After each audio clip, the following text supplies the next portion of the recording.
क्या बात है। हमरे मास्टर साहब बड़ा सुंदर गीत के संकेत करत हुआ। उहे गीत बा कि कोनो मेहरारू नई नबेली कनिया हो भैया, अपने मर्दे से परेशान ही हो। कबो मर्दा कहेला कि हम मंगर के ना खाइला, आ मंगरे के लिया के पकाऊ देला। का पकावेला उ मेहरुआ अपना सखी से अपना सैया के शिकायत करेगा।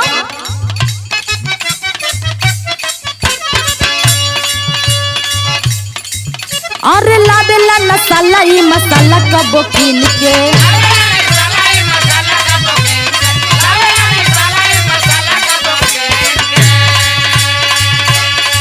अरे मुर्गा बना के खाला मंगरों के दिन के।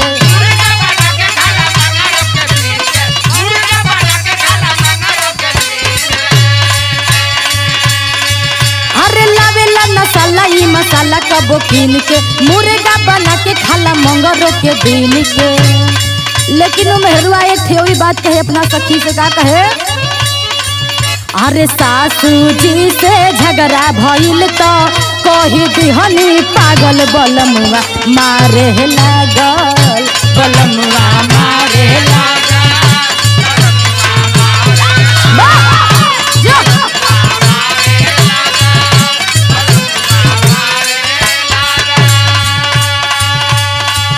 अरे रहे सुतल वो सारा मेहया, हाला सुन के जागल, बलमुआ मारे लागल, बलमुआ मारे लागल।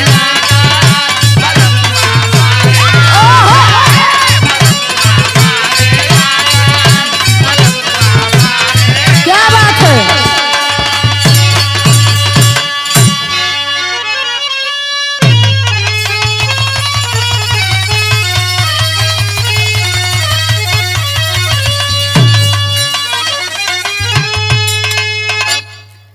प्रिय साथियों, बिरहा के सम्मानित श्रोता सज्जन, आप सभी लोगों को मैं बिरहा गायिका ज्योति सरगम पांव छू करके प्रणाम करती हूँ।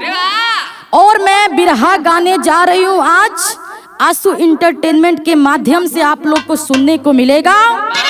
आप लोगों के बीच में बहुत ही दिल दहला देने वाली घटना भेज रही हूँ। आशा नहीं बल्कि पूरा विश्वास है कि आप लोग जरूर दुलार प्यार देंगे, जैसे हमारे हर बिरहों को दुलार प्यार देते हैं। और यह बिरहा का रिकॉर्डिंग चल रहा है हरिओम स्टूडियो आजमगढ़ में। बड़े भैया श्री अभिमन्यु यादव जी के देख रेख में चल रहा यह रिकॉर्डिंग। और आशीर्वाद इसमें गुरु कल्पनाथ यादव जी का है। और विशेष आभार बड़े भैया श्री बेचू यादव जी, रंजीत यादव जी, लोरिक यादव जी, जितेंद्र यादव जी, वकील साहब, रमाश्रेय कवि जी, दशरथ कवि जी, साकी जी, साथ साथ मनोज यादव जी का भी है। आप लोग बिरहा में वीडियो में अंत तक बने रहें। आइए मास्टर साहब भूमिका का लाइन लेके।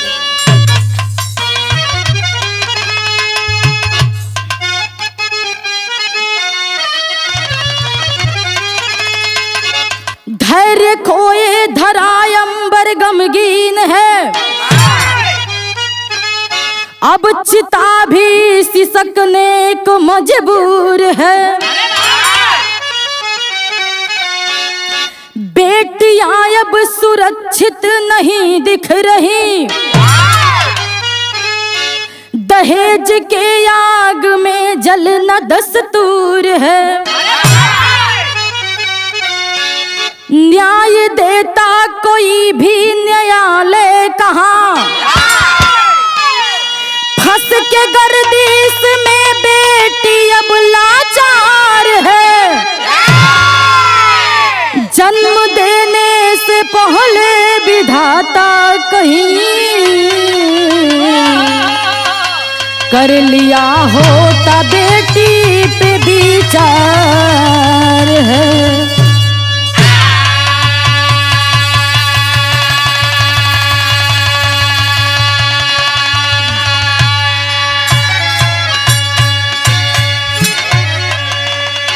ए बाबूजी, आज बेटियों का इस धरती पे जन्म लेना अभिशाप हो गया है, क्योंकि इस धरती पर बेटियों का, नारी का कोई सम्मान नहीं, नारी का कोई कदर नहीं। ए बाबूजी, बहन बेटियों का रोड पे चलना रुस्वा हो गया है, और लोग ये नहीं समझ रहे हैं कि जो हमारे घर में बहन और बेटी है, ये भी किसी की बहन बेटी है। लोग को ये समझना चाहिए कि औरतों का कितना रूप होता है।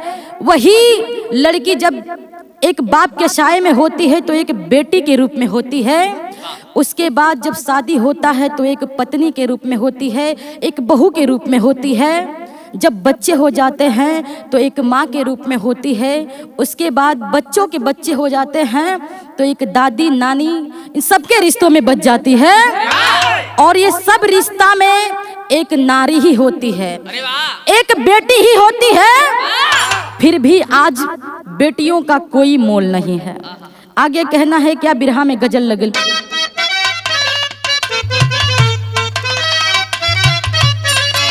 ओहे गीत बा, कोनो लइका लेकिन के बीच के संवाद बा, प्रेमी प्रेमिका के बात बा, बीच का बात। हाँ हो, प्रेमी अपना प्रेमिका के कहता, का कहे, वाह,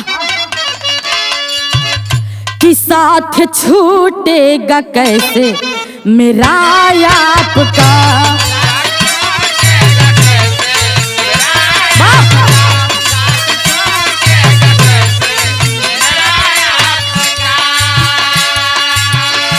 जब मेरा दिल ही घर बन गया आपका,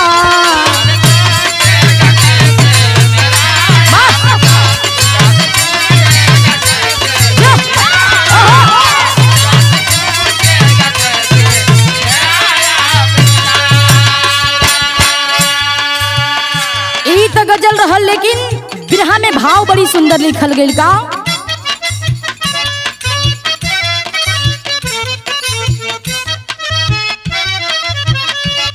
ओहे बात लिखल गइल बा, बड़ी दिल पर लागे वाली बात लिखल गइल बा, समझे वाली बात बा, जवन दुनिया में होत बा। कहना है क्या, आज विश्वास में होती धोखाधड़ी,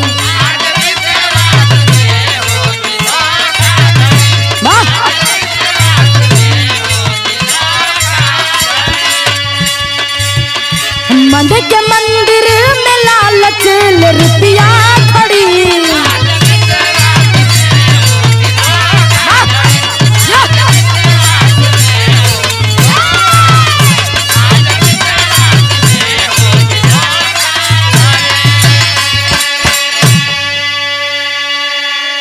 ए बाबूजी, आज के जमाना में, आज के दुनिया में ई हो रहल बा कि जेकरा पर विश्वास कर उहे हमरा पीछे से खंजर मारे के काम करत बा।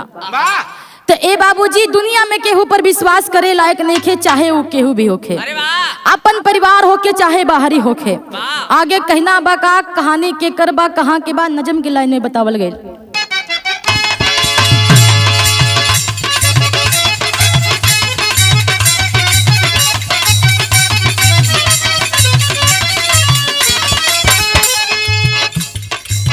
चला है दानो, चला है दान रूप ले दहेज भारी है, चला है दान रूप ले दहेज भारी है, शिकार कर रहा जो निर्दयी शिकारी है।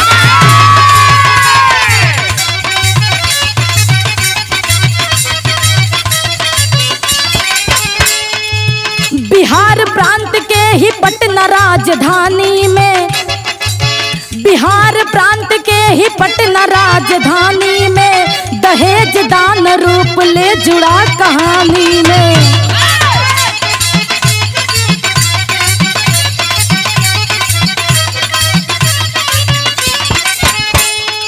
संगीत शिव कुमार का आंगन गुलजार हुआ, संगीत शिव कुमार का आंगन गुलजार हुआ, 4 बेटी में एक बेटा होनहार हुआ।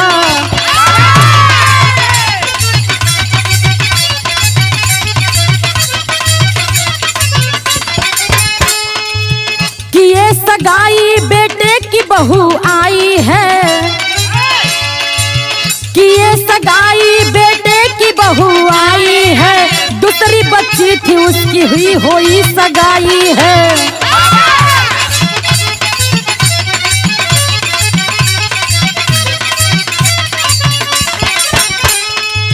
तीसरे नंबर की चांदनी अजोर हुई, तीसरे नंबर की चांदनी अजोर हुई, सगाई करने की है चर्चा चारों ओर हुई।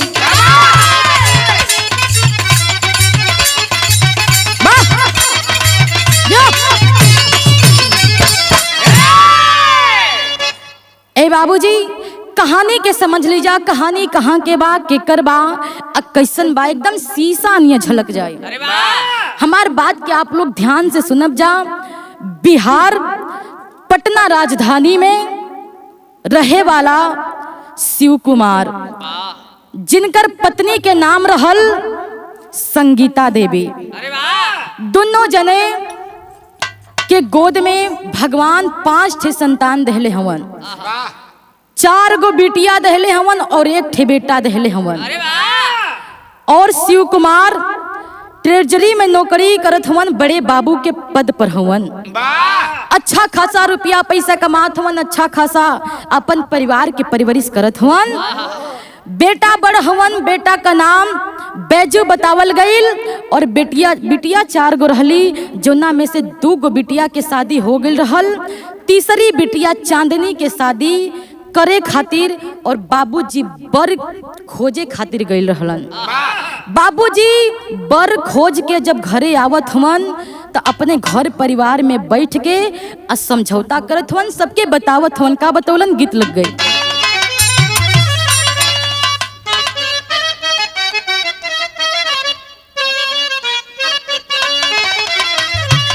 ओहे गीत बा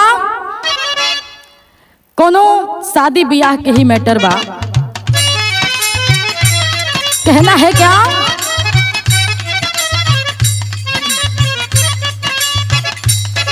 बनो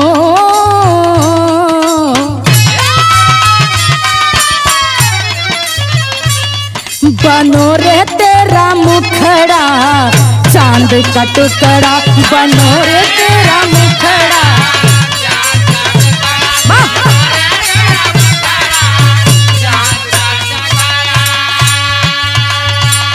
बनो रे तेरा मुखड़ा हो,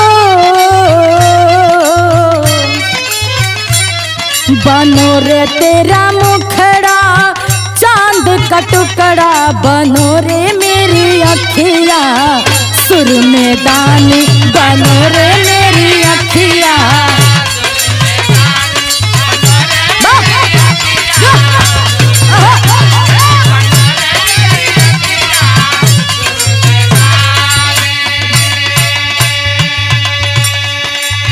गीत रहल, लेकिन भाव में लिखल गईल, बाबूजी बर के तलाश करके अइलन, घर बर देख के अइलन तो अपने परिवार में बैठ के सबके बतावत हुवन। का बतावे,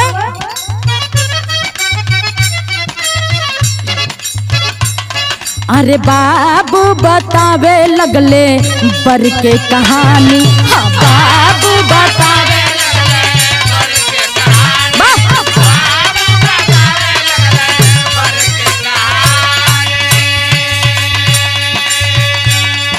बाबू बतावे लगले हो, अरे बाबू बतावे लगले बर के कहानी, दुल्हावा पई है बिटिया रानी, दुल्हावा पई है बिटिया रानी।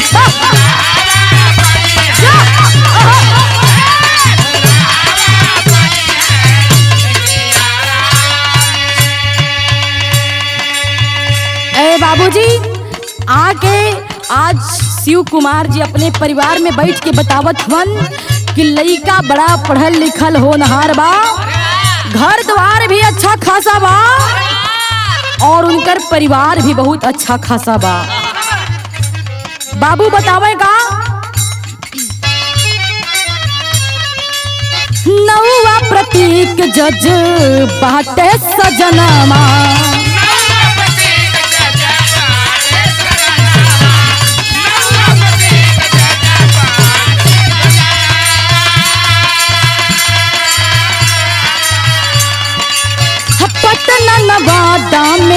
सुंदर भवनमा।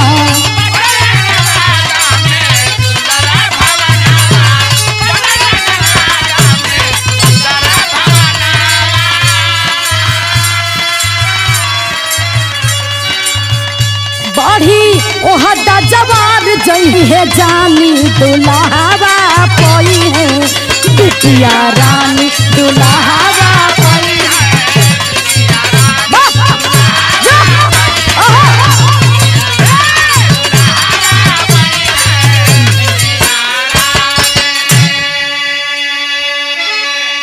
शिव कुमार जी अपने परिवार में यह बतावत हवन कि दुल्हा जवना लइका के हम खोज के अइनी हाँ उ लइका के नाम प्रतीक बा और उ लइका जज के पद पर तैनात बा। नवादा पटना में उ लइका के घर बा और पटना सिटी कोर्ट में कार्यरत बा। लइका उहे काम करेला, जज का काम करेला और पिता का नाम बा शैलेंद्र और माता का नाम बा प्रतिभा देवी और उनकर एगो बहिन बाड़ी जोना बहिन का नाम बा परिणीता। बड़ा छोटे परिवार बा। पूरा परिवार का परिचय दे दहलन। छोट परिवार सुखी परिवार कहल जाला। छोट परिवार है सोचत हवन कि हमरे बिटिया आके माँ खुश रहिहन, बहुत बढ़िया रहिहन। इहे हर बाबू माई के सपना होला कि हमारे बेटी कहीं भी रहे, कोनो भी परिवार में जाए तो सुखी रहे, संपन्न रहे, अपना ओर से कोनो बाबू माई गलती ना करेलन। आज शिव कुमार भी यह बतिया सोच के और वो घरे में शादी अपने बिटिया के तय करके और आ गईलन। अपन परिवार के यह सच्चाई बतावत हवन, यह बात बतावत हवन। आगे भइल का शेर लग गई।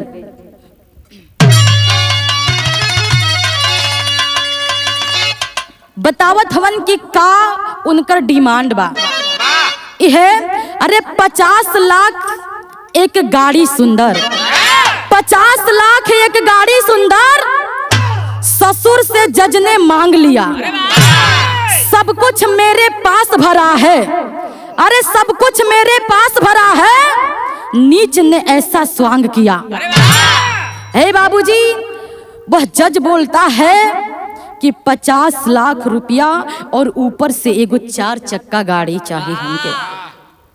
देखिए वो तो रुपया वाला बारन उनके तो चाहबे ना करी मांगे के, लेकिन रुपये वाला के रुपया चाहत बा, दहेज चाहत बा।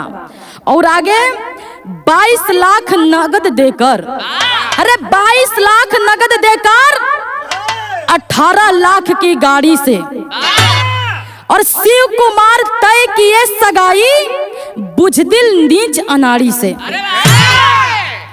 अब देखी हाँ, शिव कुमार जी अपने बिटिया के शादी वहां तय कर दिलन।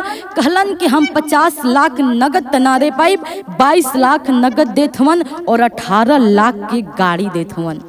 4 चक्का गाड़ी इतने पर शादी तय हो गई। जब शादी तय हो गई तो धीरे धीरे शादी का दिन रखल बा 11 मई सन 22 में वो बिटिया के शादी रखल बा, शादी के दिन रखल बा। कहना है कैसे? 11 मई दिन बुधवार, अरे 11 मई दिन बुधवार सन 22 शुभ दिन समय से आया है। बारात ले प्रतीक चला दो, अरे बारात ले प्रतीक चला दो, आज बड़ा हर्षाया है। हे बाबूजी, आज इंतजार की घड़ी खत्म भइल। 11 मई 2022 में वो दिन आ गई जह दिन शादी रचावे खातिर बारात लेके सजा ढजा के खूब बढ़िया से चलल हवन। जब बारात लेके आगे चलल हवन तो गीत लग गई।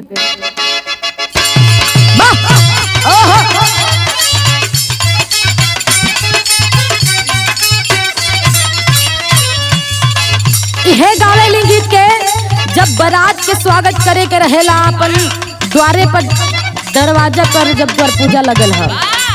कहना है कैसे? क्या बात है? अपना खोरिया बाहर रहे फलाने बाबा,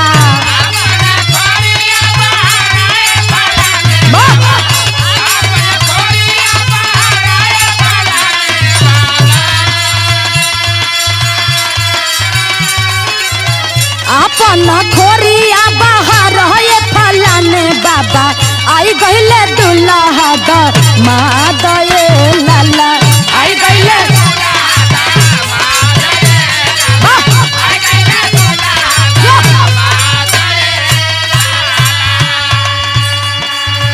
ई तो गीत रहल, लेकिन भाव में लिखल गईल दुआरे पर बारात आइल बा सज धज के। कहना है कैसे?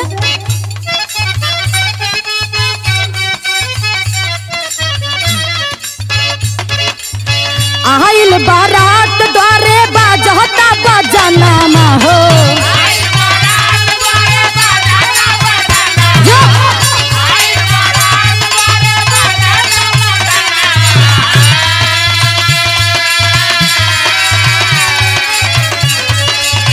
आइल बारात द्वारे बाजता बजाना हो खाता स्वागत सत्कार रे बाबू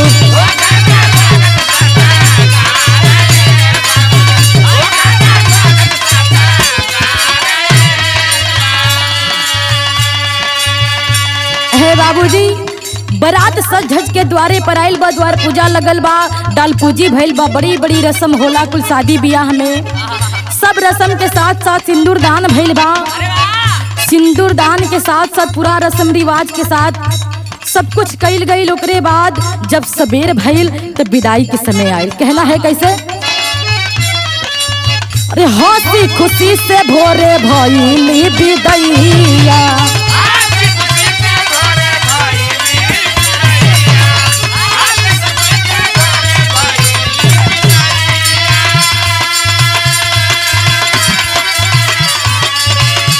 ससुराल होके मुहावा देखैया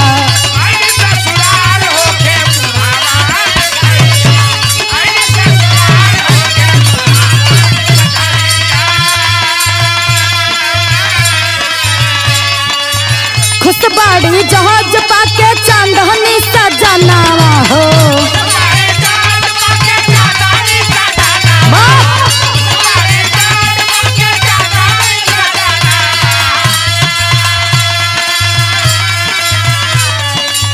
खुशबाड़ी जहाज पाके चांदनी सजनावा हो पियावे के मुहावानी हार रे बाबू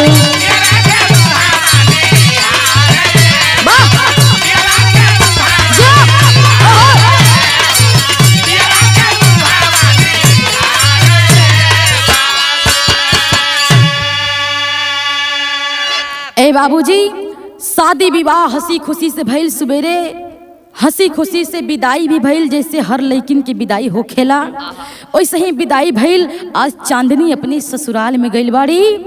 जब चांदनी ससुराल में गईली वो सोचत है हर लड़किन के जैसे सपना सजौले होई कि हमरे पति देव अहन हमारे घूंघट के उठहन और हम अपने पति धर्म निभैहन।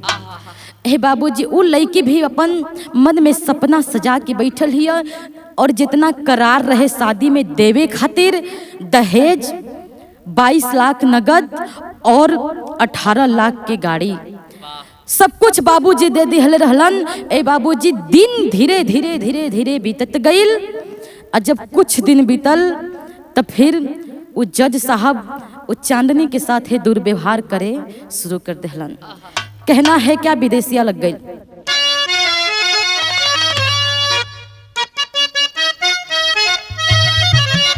अरे धीरे धीरे बीती गईली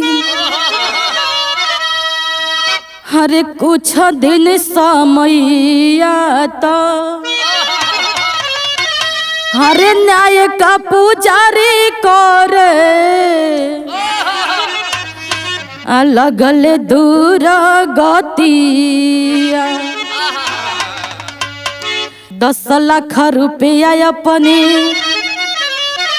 हर नैहर से मंगाइली है। अरे अब ही तक होई हयौरी सतिया। ए बाबूजी चांदनी के कुछ दिन के बाद ड्यूटी से आवाज तो चांदनी ले जाके 1 लोटा पानी देव के ले पति देव पी ले। ए बाबूजी कुछ दिन के बाद जज साहब वो चांदनी के मारे फटकारे लगलन, कब्बो प्रेम से बात ना करत, दो बात कब्बो बढ़िया से ना बतिया सकस, कब्बो प्यार के नजर से कब्बो ना देख सकस।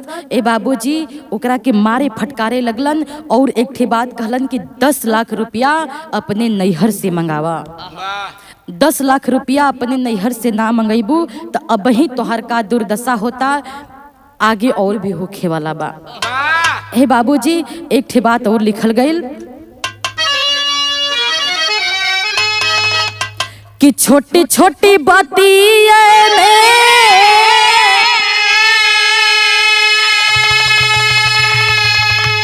हर मारी पीटी देला पापी,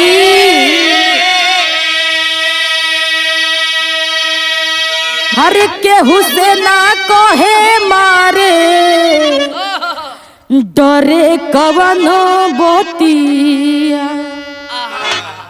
हे बाबूजी कोनो गलती ना रहे फिर भी छोटे छोटे बात पर वो चांदनी के जज साहब मारे लगलन, फटकारे लगलन। छोटी छोटी बात पर गलती ना रहे फिर भी गलती निकाल के वो करा के और हमेशा ताना मेहना देवे लगलन।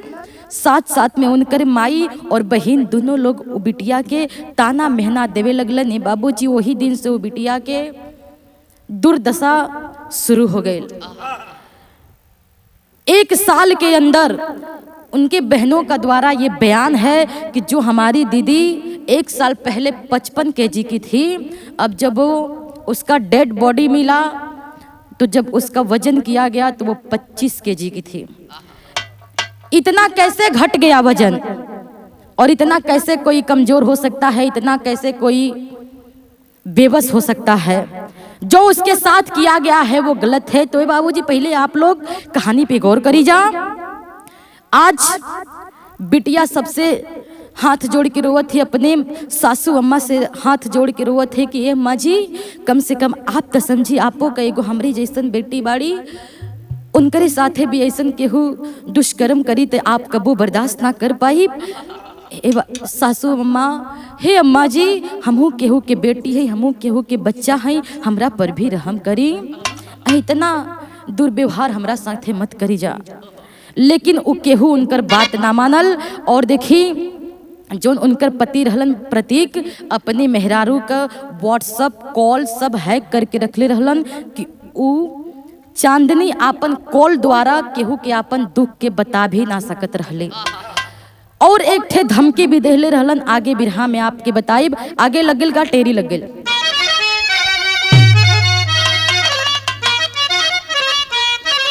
हरे अन्यायी जही अन्यायी बनी है तो जइहे धर्म कहाँ पे ध्वजले खड़ी बुराई, अरे बुराई अरे बुराई।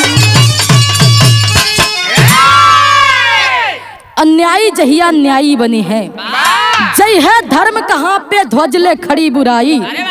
ए बाबूजी आजकल दुनिया में जो कुछ भी हो रहल बा, कितनो आदमी कुछ भी कर देवे लेकिन ओकरा के कानून सजा देवे वाला नहीं खे। हमेशा बुराई के जीत हो रहल बा, सच्चाई के जीत होखे वाला नहीं खे। अब ही हाल ही में देख ली कई गो घटना सामने बा, आज तक ना कौनो रिपोर्ट मिलल, ना कौनो सुनवाई भइल। ए चीज के भी सुनवाई ना होई। इहे हमनी के सरकार के अंदर मेन कमी बा। अगर आरोपिन के ई सजा ना होई तो और दिन पर दिन ऐसे ही घटना होत रहे। आगे कहना है क्या, तर्ज बदल गई।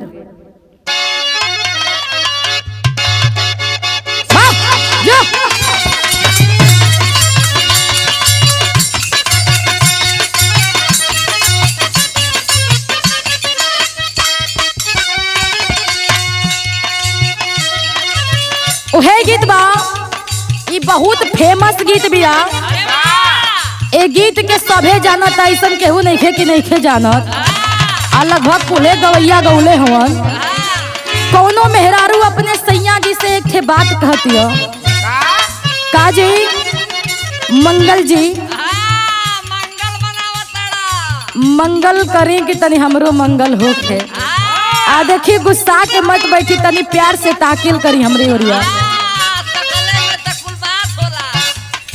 अपने पति देव के कहती आऊ मेहरारू का कहे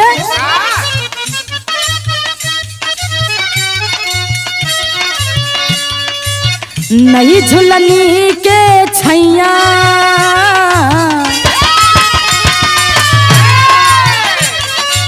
नई झुलनी के छैया बलम दोपहरिया बिताइला हो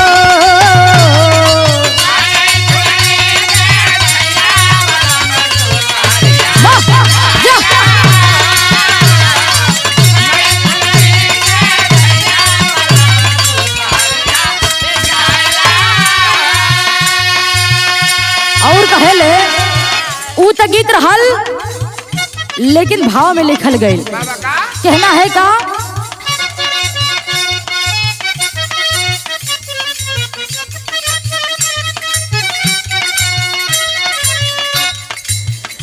अरे नहीं हर से धन ला मंगाई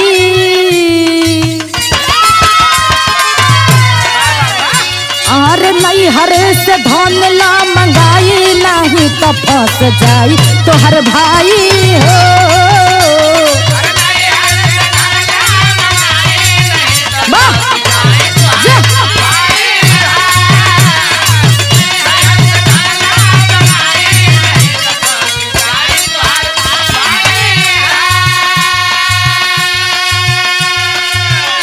हे बाबूजी चांदनी अपने पति देव के अगवा हाथ जोड़ के कहती है कि हे पति देव आखिर में कितना अब दहेज ले सब तो देख देख हमारे मम्मी पापा के पास कुछ ना बचल बा सब कुछ तो रवा के दे देहलन अब कितना और दहेज ले ये बतिया सुन के ई धमकी देत हवन जज साहब प्रतीक की धमकी देत हवन कि सुन अगर अपना नैहर से 10 लाख रुपया ना मंगौली तो हम का करब बतावत हवन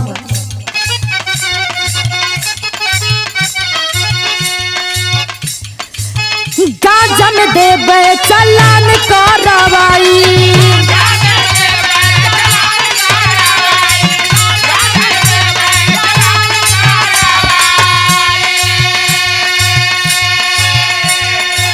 साजा सुनाई फाइल हमारे पास आई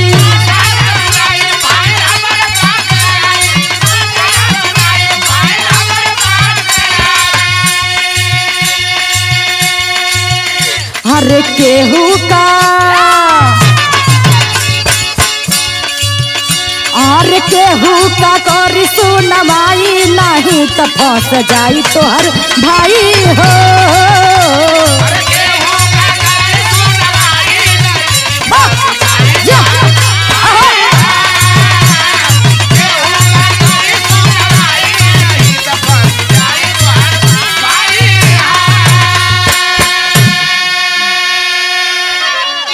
कहलस कि है चांदनी अगर तू अपना नैहर से पैसा ना मंगईबू तो सुना तोहार भाई मॉल में तो काम करेला रोज घूमेला पटना में आ रोज पटना में घूमेला आ वो करे मॉल में हम गाजा रखवा दे ना तो वो करा गाड़ी में हम गाजा रखवा दे आ रखवा के तोहरे भाई के पकड़वा दे हम अब पकड़वैला के बाद कोनो कार्रवाई होई तब फाइल हमारे हाथ में आई आ जवन सजा हम सुनाई तवन सजा ओके मिली हे बाबू ई बतिया के सुन के और चांदनी रोवत है बिलखत है अपने पति देव के साथ और कितनो आग्रह करत है निहोरा करत है लेकिन उ पापी एक ना सुनलस दहेज के लोभी अपने मेहरारू का एक ना सुनलस कि हाँ हमरे मेहरारू हमरे चांदनी का कहत बाड़ी ओकर एक ठे और कमजोरी रहे कोनो बाहर में दूसर लड़किन से ओकर अफेयर रहे यही से वो अपन पत्नी चांदनी से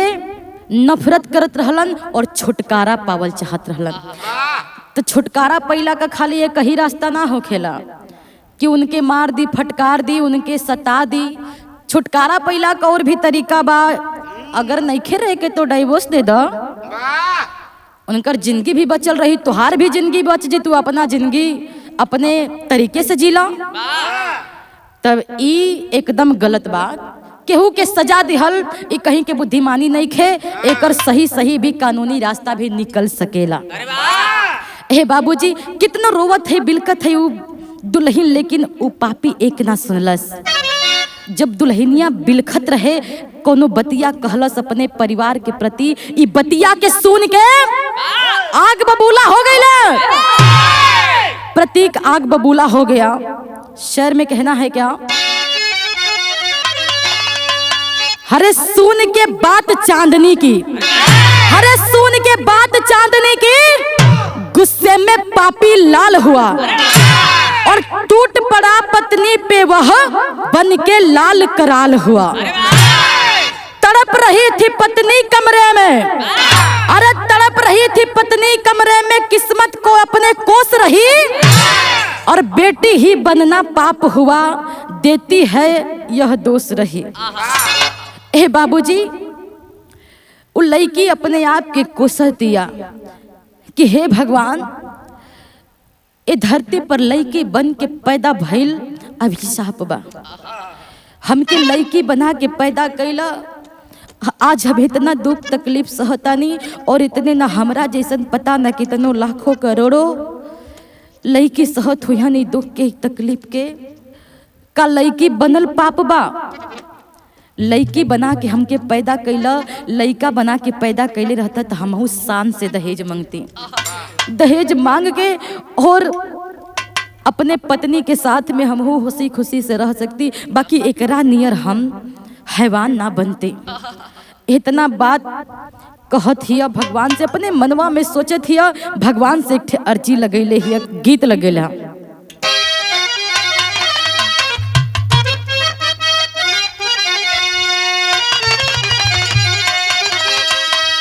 ओहे गीत बा, बहुत पुरान गीत बा।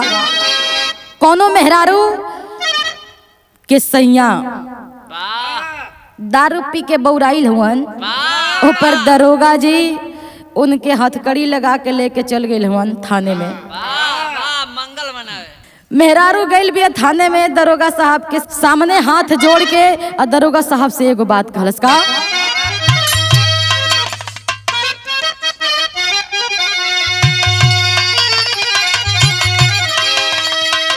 कि बाबू दरोगा जी,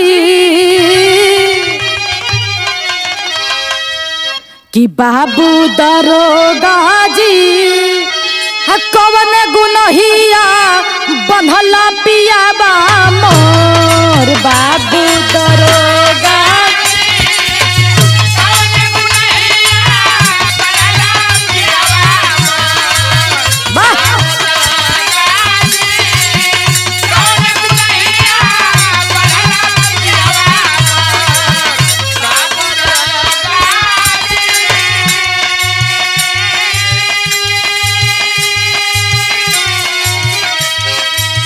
गीत रहल, लेकिन भाव में बड़ी सुंदर बात लिखल गई।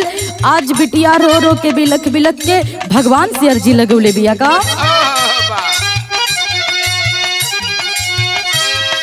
कि अरे मोरे विधाना हो,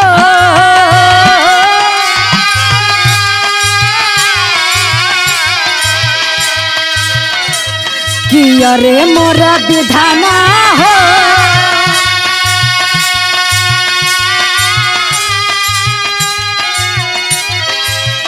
बिटिया जन्मना दी हो या गली बार, कि अरे मोर विधाना हो,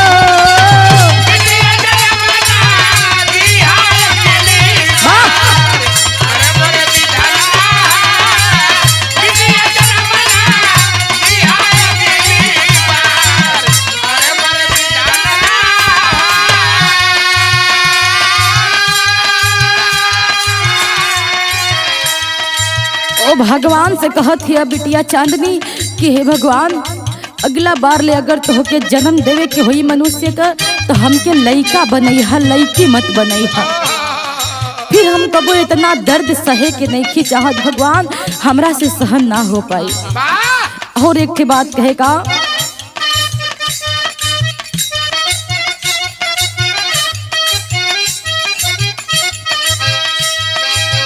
बेटा बन के जन्मल होती, लेती तिलक हजार,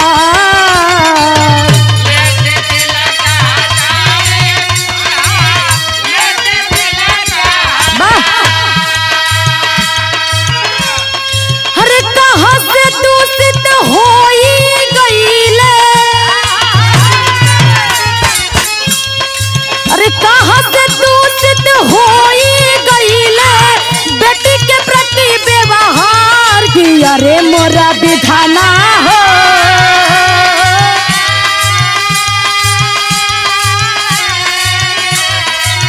अरे मोरा विधाना हो, लेतन मुहामा बिटियन के निहार, अरे मोर विधाना हो,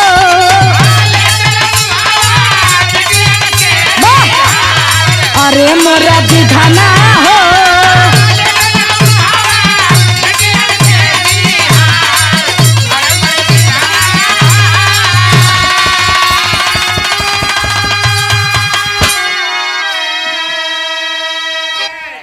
बिटिया कहे कि हे भगवान, अगर ए दुनिया में भेज रहल बाड़ा तो ए दुनिया के बेटिन के कदर करे के भी सिखावा।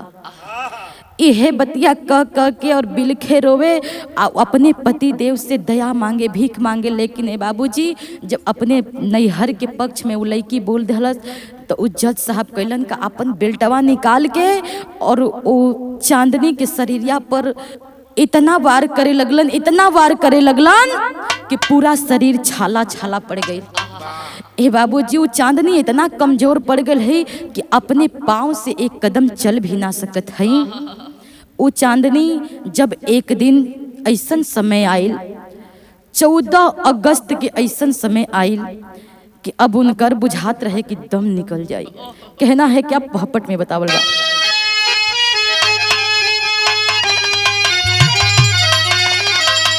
हरे कि 14 अगस्त के बिगड़ल बा हलतिया बेटी तड़पेली, हम मिले मौत ना दिहले पे कीमतिया बेटी तड़पेली।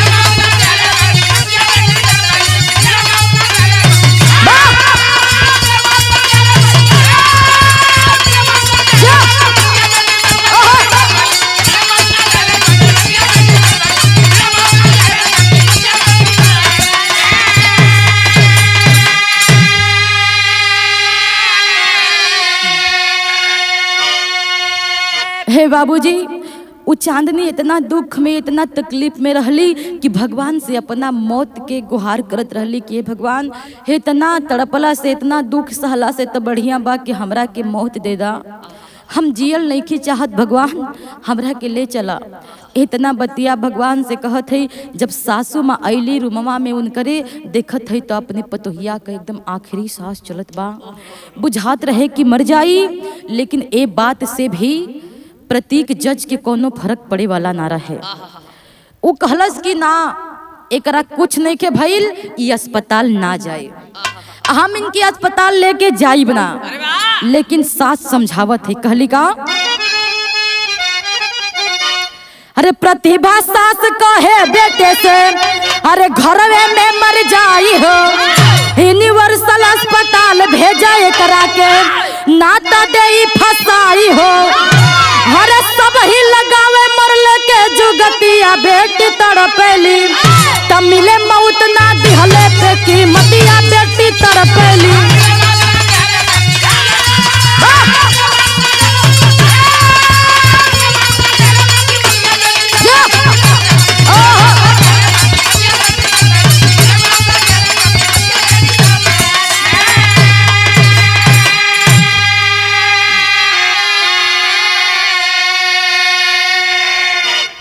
बाबूजी 14 अगस्त को चांदनी को ले जा करके, वो भी अपने माँ के कहने पर, प्रभा देवी के कहने पर ले जा करके यूनिवर्सल हॉस्पिटल में भर्ती करवाता है।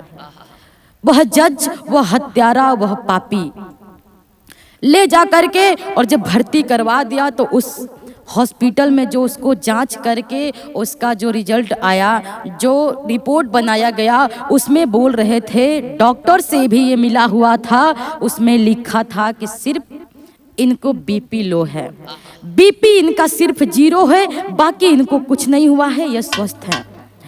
इतना बात सब लोग प्रूफ में दिखा देते हैं। जब सब लोग मिलने के लिए चांदनी के परिवार से माँ आती हैं, बाबूजी आते हैं और 4 बहनें आती हैं, तो ए बाबूजी जब हॉस्पिटलवा में गईलन तो कोनो वफादार डॉक्टर रहे, वो डॉक्टरवा चांदनी के बहिनिया से बता दिहलस कि ये बेटी तोहरे बहन के बहुत खतरनाक बीमारी हो गई बा और तोहरे बहन के शरीर में थोड़ा भी खून नहीं खे और इनकर सिर्फ बीपी लो नहीं खे, इनकर आंत फट गईल बा और इहो काहे फटल बा एकर रीजन भी बतौलस।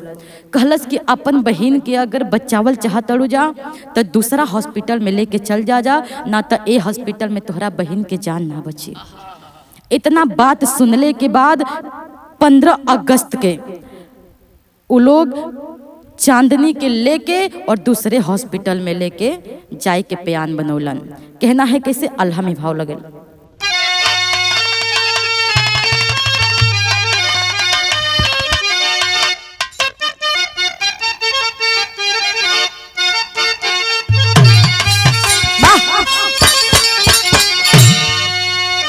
कि 15 अगस्त के मम्मी पापा आई गईले बाबू,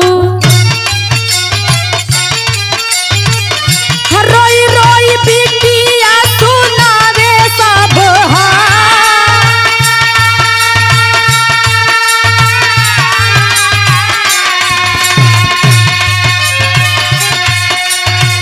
तुरते पारस हॉस्पिटल में लेके पहुँचले भैया, भर्ती करवले इमरजेंसी ताता।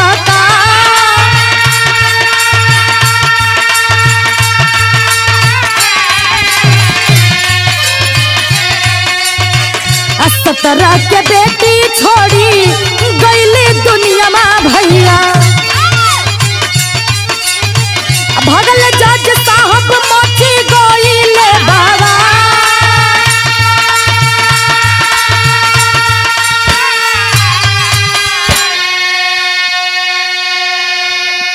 हे बाबूजी, 15 अगस्त को पूरी दुनिया, पूरा देश, पूरा भारतवासी स्वतंत्रता दिवस मनाता है। लेकिन वह बिटिया, वह चांदनी किस्मत की मारी, बेचारी विपत की मारी, वह और उसका परिवार हॉस्पिटल में, वह बेचारी अपनी जिंदगी और मौत की लड़ाई लड़ रही थी और हॉस्पिटल में उसका पूरा परिवार उसके इंतजार में बैठा हुआ था कि हमारी बेटी कब अच्छी हो जाएगी, हमारी बहन कब अच्छी हो जाएगी। हे बाबूजी, वो भी एक दिन था, महान दिन था और धीरे धीरे 2 दिन का समय बीता। 15 को भर्ती किया गया पारस हॉस्पिटल में और 17 तारीख को बिटिया चांदनी इस दुनिया को छोड़ के चली जाती है। हे बाबूजी, जब इस दुनिया को छोड़ के चली जाती है तो हर ससुराल वाला बहू का और अपनी बीबी का जो शव होता है, मृत्यु शरीर होता है, दुनिया के किसी भी कोने में हो, लेकिन अपने पास ला करके उसको मुख अग्नि देता है। लेकिन चांदनी के ससुराल वाले, उनके सास और उसके ससुर और उनके पतिदेव जज साहब, सब लोग घर से फरार हुए। हॉस्पिटल में बवाल मचा, बवंडर आ गया। हे बाबूजी, जब इस दुनिया में चांदनी नहीं रही तब उसके घर वाले भी कुछ करते हैं। क्या करते हैं आगे बता लिया।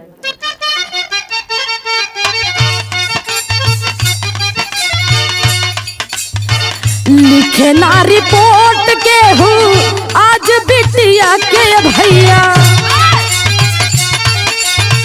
बीती गईल नाय आज पैसा के सावा।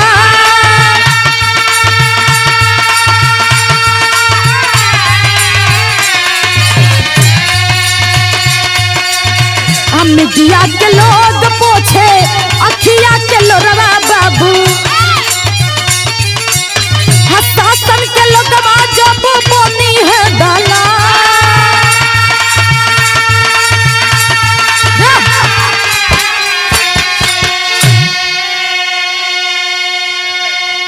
हे बाबूजी, बहन के मरने के बाद जब जो छोटी बहन होती है वो जाती है रिपोर्ट लिखवाने के लिए शास्त्रीगंज थाना में। वहाँ पे रिपोर्ट नहीं लिखते हैं थानेदार साहब, रिपोर्ट ना लिख करके और उनको बोलते हैं कि आप जाइए आलमगंज थाने में, वहाँ पे आपका रिपोर्ट लिखा जाएगा। हे बाबूजी, वो बिटिया सब लोग आलमगंज थाने में भी अली, वहाँ भी रिपोर्ट ना लिखल गई। और इधर धमकी पर धमकी आ रहल बा जज साहब के कि मीडिया, शासन, प्रशासन सब कुछ हमारे अंडर में है, तुम लोग कुछ भी करोगी लेकिन तुम लोग का सुनवाई नहीं होगा।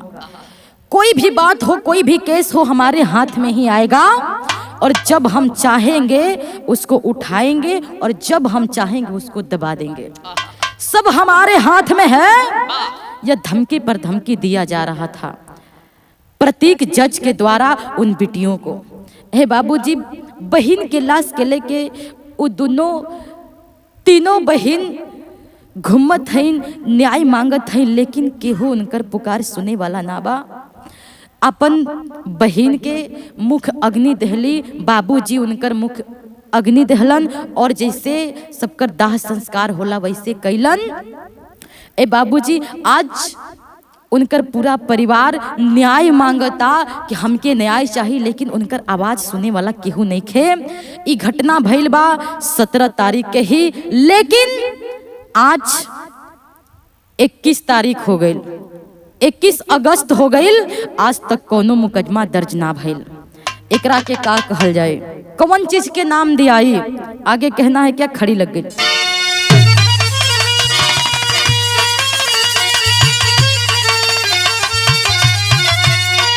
हरे के मर गइल नाई, अब हरे टूट गई आसिया, त शांति पाई है बेटी जहिया सुनाई फसिया।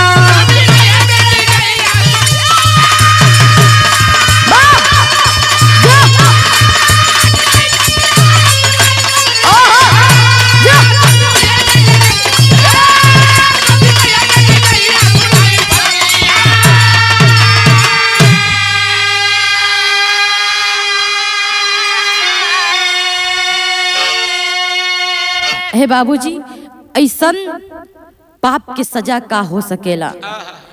कहना है क्या, कहाँ बा बिहार सरकार के धियनवा, अरे होता या न्याय अब आखी के संभलवा। हरे कानून के तराजू के जरी गईल रसिया, हरे की कानून के तराजू के जरी गईल रसिया। शांति पई है बेटी जहिया सुनाई फसिया।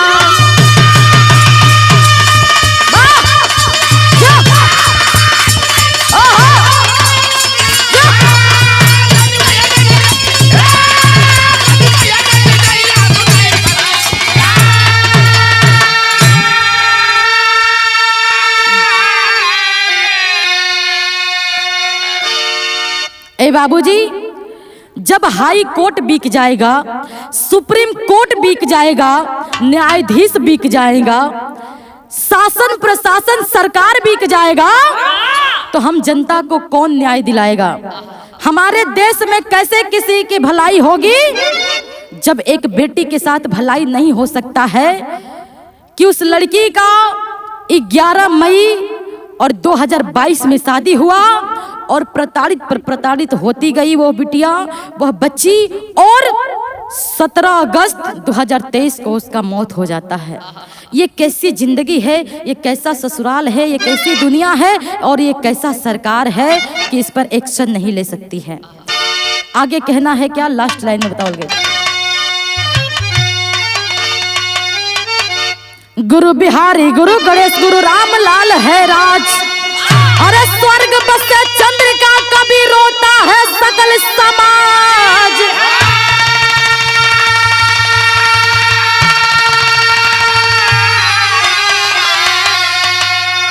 अरे अन्यायी जही अन्यायी बनी है, अरे अन्यायी जही अन्यायी बनी है, तो ज्योति कवि दशरथ के सदगुरु सदा सहाई। अन्यायी जही अन्यायी बनी है।